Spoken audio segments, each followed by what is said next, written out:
قال رحمه الله تعالى: عن أبي هريرة رضي الله عنه قال: جاء رجل إلى النبي صلى الله عليه وسلم فقال: يا رسول الله، أي الصدقة أعظم أجرا؟ عن جابر رضي الله عنه قال: قال رجل للنبي صلى الله عليه وسلم يوم أحد: أرأيت إن قتلت فأين أنا؟ قال: في الجنة. فألقى تمرات كن في يده ثم قاتل حتى قتل. متفق عليه. وعن أبي هريرة رضي الله عنه قال: جاء رجل إلى النبي صلى الله عليه وسلم فقال: يا رسول الله، أي الصدقة أعظم أجرا؟ قال: أن تصدق وأنت صحيح شحيح، تخشى الفقر وتأمل الغنى، ولا تمهل حتى إذا بلغت الحلقوم قلت لفلان كذا ولفلان كذا وكان لفلان. متفق عليه.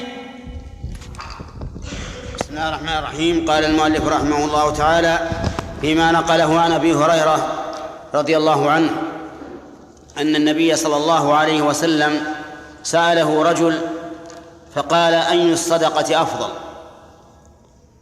فقال النبي صلى الله عليه وسلم: أن تصدق وأنت صحيح شحيح، تأمل البقاء وتخشى الفقر، ولا تمهل حتى إذا بلغت الحلقوم قلت لفلان كذا ولفلان كذا وقد كان لفلان.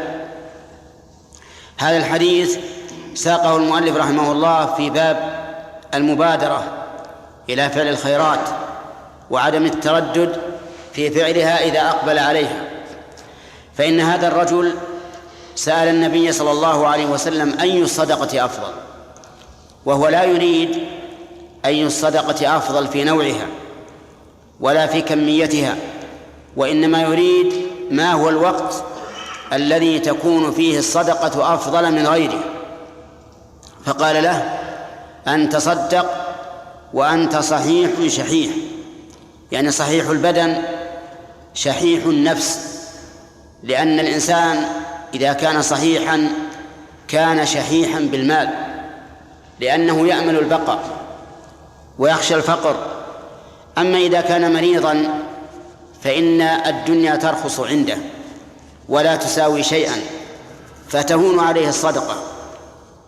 قال: أن تصدق وأنت صحيح شحيح، تأمل البقاء وتخشى الفقر.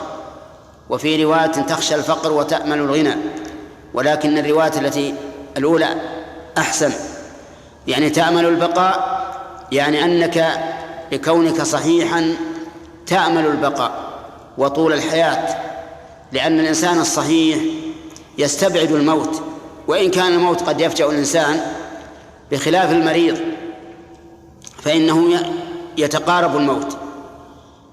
وقوله وتخشى الفقر يعني لطول حياتك، فإن الإنسان يخشى الفقر إذا طالت به الحياة لأن ما عنده ينفد. فهذا أفضل ما يكون، أن تصدق في حال صحك وشحك.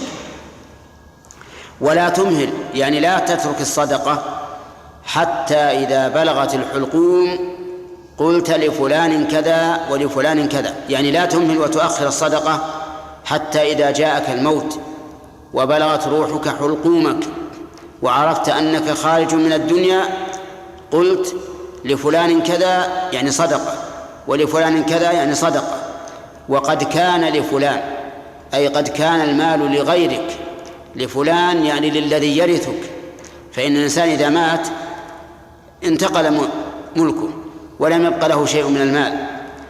ففي هذا الحديث دليل على أنه ينبغي للإنسان أن يبادر بالصدقة قبل أن يأتيه الموت، وأنه إذا تصدق في حال حضور الأجل كان ذلك أقل فضلا مما لو تصدق وهو صحيح شحيح.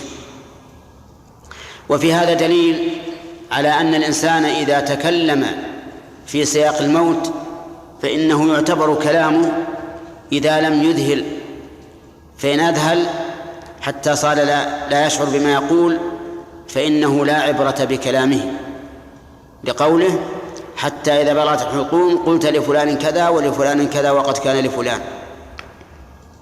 وفيه دليل على أن الروح تخرج من أسفل البدن تصعد حتى تصل إلى أعلى البدن ثم تقبض من هناك، ولهذا قال حتى إذا بلغت الحلقوم، وهذا كقوله تعالى فلولا إذا بلغت الحلقوم وأنتم حينئذ تنظرون.